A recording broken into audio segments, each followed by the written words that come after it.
How are you going to inspire Democratic voters with a message of pragmatism?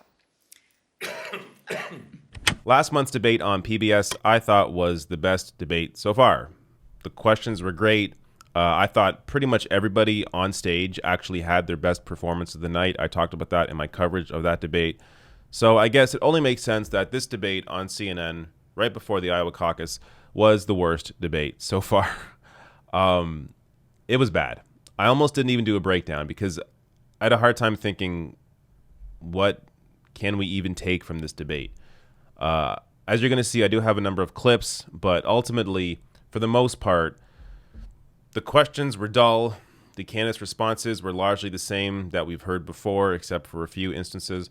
And, of course, the framing, as usual, when it comes to CNN, incredibly corporate, incredibly status quo. Let me just give you some examples of the chyrons under Bernie Sanders here. These are laughable. So here it says, does Sanders put his chances of beating Trump at risk by calling himself a democratic socialist? This one here. Sanders' proposals would double federal spending over a decade. How will he avoid bankrupting the country? This one here. Does Sanders owe voters an explanation of how much his health care plan will cost them and the country? Oh, dear. This one. Do voters deserve to see the price tag for Sanders' Medicare for All plan? Of course, not once a question about, the cost of military spending, the cost of war. This debate began with 30 minutes discussing foreign policy, discussing war. Not one question about how much war costs, how much money it costs, let alone the cost of lives.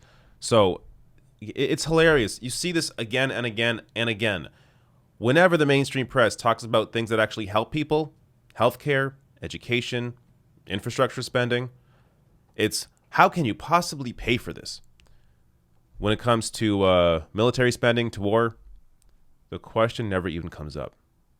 Apparently war is free, but healthcare, where you actually save people, well, that costs money.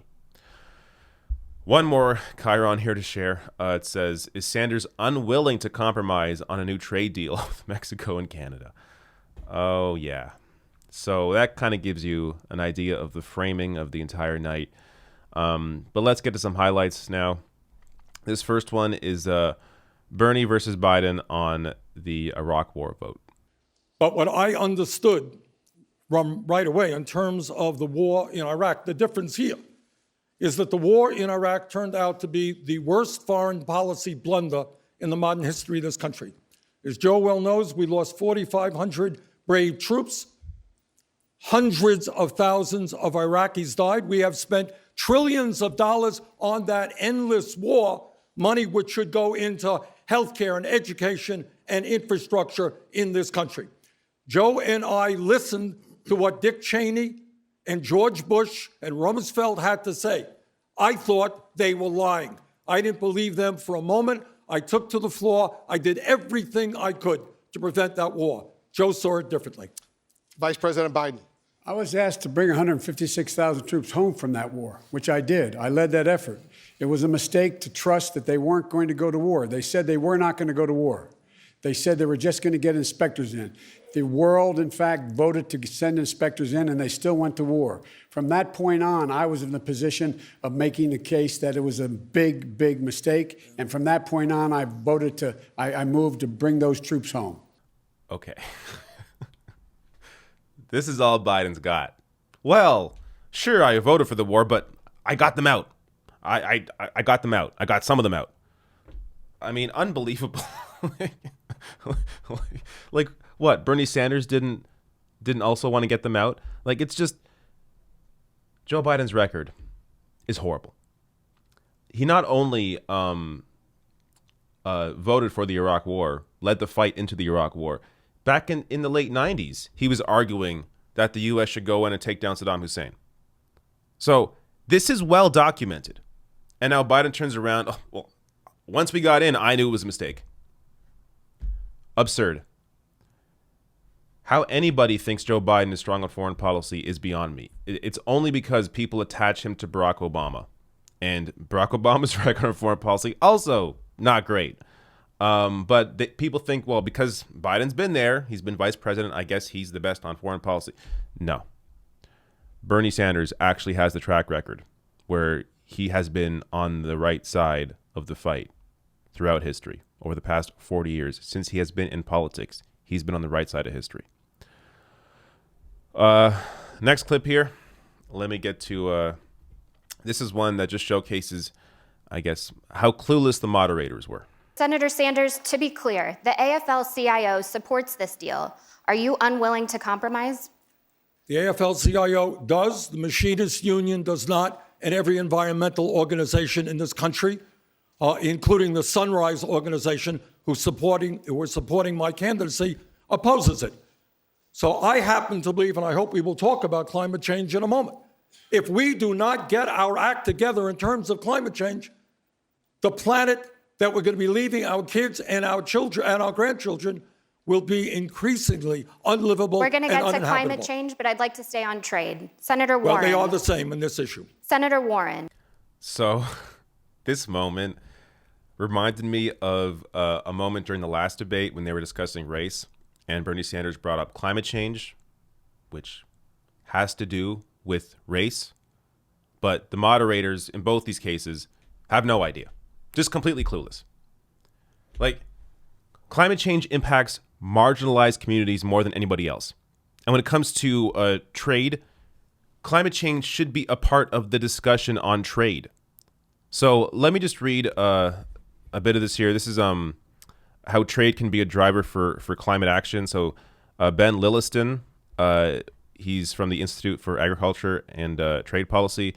So he writes here, free trade agreements like the 25-year-old North American Free Trade Agreement, NAFTA, have been a major driver of climate change. Through legally binding rules, these deals have favored high greenhouse gas emitting and extractive industries, like energy and agriculture, over environmental protection. The Trump administration's rebranded NAFTA, called the U.S.-Mexico-Canada Agreement, USMCA, repeats past mistakes by ignoring climate change, disregarding the pact's impact on GHG emissions, and failing to consider how climate change will affect the three countries into the future. The deal stands in stark contrast to the warning in the latest Intergovernmental Panel on Climate Change report that, quote, rapid, far-reaching, and unprecedented changes in all aspects of society are needed to avoid the severe and costly impacts of climate change. The new NAFTA represents a lost opportunity to fundamentally reconsider trade deals in the context of climate change. So once again, the moderators come out here looking like idiots. And Bernie Sanders is trying to have a real conversation here, a comprehensive conversation about how climate change should be a part of trade policy. Let me get to the next clip here. So this is Sanders comparing his position on trade to Joe Biden. Joe and I have a fundamental disagreement here, in case you haven't noticed. And that is NAFTA, PNTR with China, other trade agreements were written for one reason alone, and that is to increase the profits of large multinational corporations.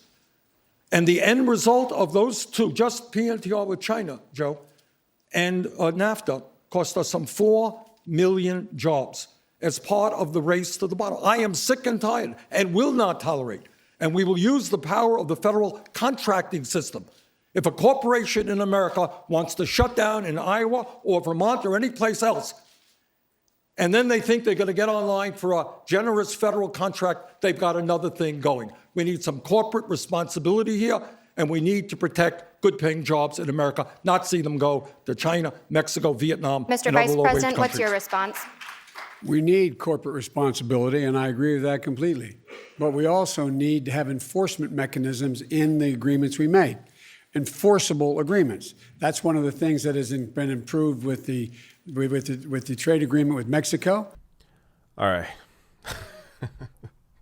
So Bernie talks about how trade deals need to have, or how trade deals traditionally are made in the best interests of massive multinational corporations. And then Joe Biden acts like he agrees. Oh, yeah, definitely. And we need enforceable rules, not just, designed not for corporations, but for people, but also enforceable rules that corporations must follow. Yeah, obviously. it's really amazing what Joe Biden gets away with saying. Just he doesn't add anything to the conversation. Just blabbles on and doesn't actually say anything. Now let's get to maybe, I guess maybe the most exciting part of the debate.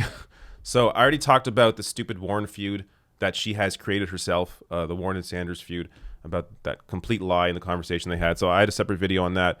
I discussed it in the video where Morning Joe is talking about it. But this is another piece of that conversation. So watch here how Warren just completely face plants. So, can a woman beat Donald Trump? Look at the men on this stage. Collectively, they have lost 10 elections. The only people on this stage who have won every single election that they've been in are the women, Amy and me.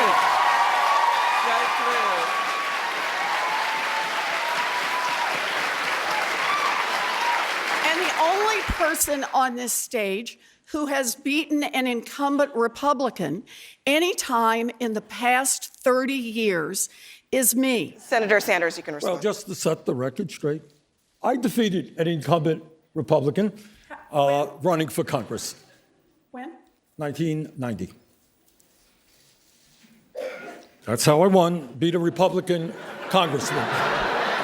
Number two, of course, I don't think there's any debate up here. Wasn't it 30 years ago? I beat an incumbent Republican congressman. And I said I was the only one who's beaten an incumbent Republican in 30 years. Well, 30 years ago was 1990, as a matter of fact. But I don't know that that's the major issue of the day. I think what the major issue of the day is, does anybody in their right mind think that a woman cannot be elected president? Nobody believes that. If Hillary Clinton got 3 million votes, more votes than Trump. So who believes that a woman can't win? Of course a woman can win. All right. Did Hillary Clinton write these lines for Elizabeth Warren? You look up here, only the women have won all their elections. So if you ever lose ever, what? That's the end of your career? Like, I don't understand what she's trying to say here. Like, we're going to get to the context, by the way, of Warren's wins compared to Bernie's wins. But then she goes on, well, I'm the only one up here who's beaten a Republican incumbent since for the past 30 years. Not true. Not true at all. In fact, Andrew Yang did the math. For the record, if Bernie won his 1990 election in November, then it was 29 years and 2 months ago. There you go. Bernie Sanders beat an incumbent Republican less than 30 years ago. So whoever prepped this line for Elizabeth Warren didn't do the math. And some more context here from Matzo Man. Bernie Sanders climbed from mayor to congressman to senator while openly IDing as a socialist during Cold War Reagan America, never compromising his values. Warren's first election was a Senate race gift-wrapped by Harry Reid, where she backed off single-payer and trans rights. And even more context here, Elizabeth Warren also was very careful to frame her claim as a win over a Republican incumbent in order to exclude Bernie's 2006 victory over a Republican to score a seat held by Republicans for 144 years. The incumbent in that race had retired, so Bernie didn't technically beat him. Sly. I mean, this is just dirty political tricks. Again, because Warren can't actually compete with Bernie on the platform, on the policies, on the fight, on the movement, on her record, she has to use these tricks to try and one-up him. Disgusting. Now let me get to maybe the one highlight of this debate from the moderator perspective. So the question here is actually a good one, and it's one that needs to come up more often. You're pitching yourself as a practical candidate who can get things done. And even tonight, you've dismissed some of the ideas that are offered in this primary as pipe dreams. How are you going to inspire Democratic voters with a message of pragmatism? our voters, actually all Americans, have seen now a number of years of a guy that has, I think, told over 15,000 lies. All right. So that cough between the question and Klobuchar's answer in that big gap of silence is just perfect. Because there is no answer for this. You don't motivate voters with pragmatism. Hillary Clinton, on pragmatism and trying to reach out to conservative voters, lost against Donald Trump. That's the same strategy that Amy Klobuchar is using, the same one Joe Biden's using, the same one Pete Buttigieg is using, the same one that even Elizabeth Warren now is turning towards. This is not going to work. Pragmatism does not win elections. You have to actually excite people out to vote. Excite young people out to vote. Excite typical non-voters out to vote. Excite independents out to vote. You don't do that with the message of pragmatism. People stay home on that message. So this is why I say again and again, Bernie Sanders is the best person positioned to defeat Donald Trump because he excites those voters out to vote.